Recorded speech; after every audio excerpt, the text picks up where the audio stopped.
Bonjour à toutes et bonjour à tous, bienvenue dans ce nouveau format. Explorons ensemble l'univers de la bourse. On va parler un gros focus sur le VIX en moins de 5 minutes. Le but c'est que vous ayez tout compris en moins de 5 minutes. Alors c'est parti, nous sommes ici sur le VIX, l'indice de volatilité du SP500. Il faut voir sur des unités de temps long qui réagit différemment qu'un indice traditionnel. Je suis ici en données hebdomadaires, mais je remonte jusqu'en 2016, ça suffit largement. On voit bien qu'on a une zone qui est de stabilisation autour de 12 et des pics de volatilité à plusieurs moments. Maintenant, je vais tout simplement expliquer que globalement, comment ça fonctionne. Quand on est supérieur à 20, on peut dire qu'on est dans une zone de volatilité, d'accord. Quand on est supérieur à 30, on est dans une zone de panique, mais j'y reviendrai. Il réagit vraiment assez violemment en données de temps journalières, on va voir. Je vous ai mis, ça fait 2 semaines que j'en parle à toute l'équipe Arc Finance, si vous voulez un suivi beaucoup plus simple. N'oubliez pas en commentaire de cette vidéo, il y a le lien vers le canal où on partage avec toute l'équipe Arc Finance tout ce que nous faisons, et ça tous les jours. Alors c'est parti, nous avons ici 3 plus hauts en données de temps journalières, et je vous avais dit, quand on les travaille, malheureusement, il y a un moment ou un autre, si on les casse, ça augmente la volatilité. On a augmenté cette volatilité, même la semaine dernière, hein, finalement, on est monté jusqu'à 19 et on reste au-dessus pour le moment des 18,88. Et tant que c'est le cas, et vous allez voir, on peut rester ici, mais en tout cas, une chose est sûre, quand on aura cassé ces 20, 21, on ira chercher les 25 et ça sera beaucoup moins rigolo, ok. Plus aussi, tout simplement, pour ceux qui aiment bien les trendlines, on peut dessiner une petite trendline comme ça, voilà, ok, qui nous fait finalement un triangle de compression.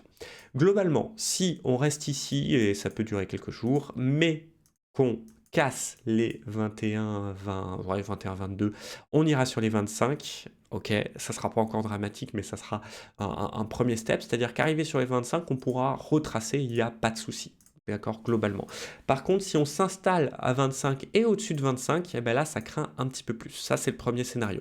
Le deuxième scénario, c'est le scénario où on va s'installer au-dessus des 88, machin, mais qu'à la fin, on reprend la tendance normale en dessous de ces 88,8 ou même des 20. Eh ben, dans ce cas, tant mieux, on ne sera pas dans un seuil de panique. Maintenant, comment ça marche? Je vais me mettre ici en données hebdomadaires et je vous ai fait 3 zones. Ces zones, c'est simple. La zone normale dans laquelle nous sommes aujourd'hui, inférieure au 20. Ensuite, une zone un petit peu plus de volatilité entre 20 et 30. Séparé en deux avec les 25 au milieu, et je vous ai expliqué globalement pourquoi. C'est très simple à comprendre. Si on reste en dessous des 25, on sera dans une zone sur laquelle il faudra multiplier ses stop-loss par 2, si j'ai un conseil à vous donner. Globalement, si vous avez l'habitude de prendre 40 points sur le DAX, vous en prenez 80. Si vous avez l'habitude de prendre 50, 60, vous prenez 100, 120. Et ça marche pour tous les actifs. Sur le Forex, si vous avez l'habitude de prendre 10 points, vous prenez 20. Si vous avez 35, vous prenez 70. Franchement, et bien sûr, vous diminuez votre risque. C'est le meilleur conseil que j'ai à vous donner. Pourquoi? Tout simplement, il faudra s'attendre que vos indicateurs, vos zones traditionnelles ne réagissent pas tout à fait pareil. Support, résistance, il est possible de faire des gros excès en dessous ou au-dessus. Ok. Et clairement, tant qu'on sera au-dessus des 20, ça sera possible.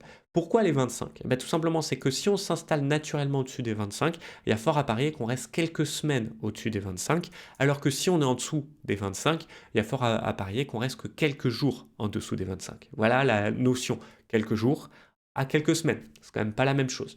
Et ensuite, au-dessus des 30, on sera dans une zone panique. Si j'ai un des meilleurs conseils à vous donner, c'est qu'à partir de ce moment-là, il faut éviter tout simplement de trader.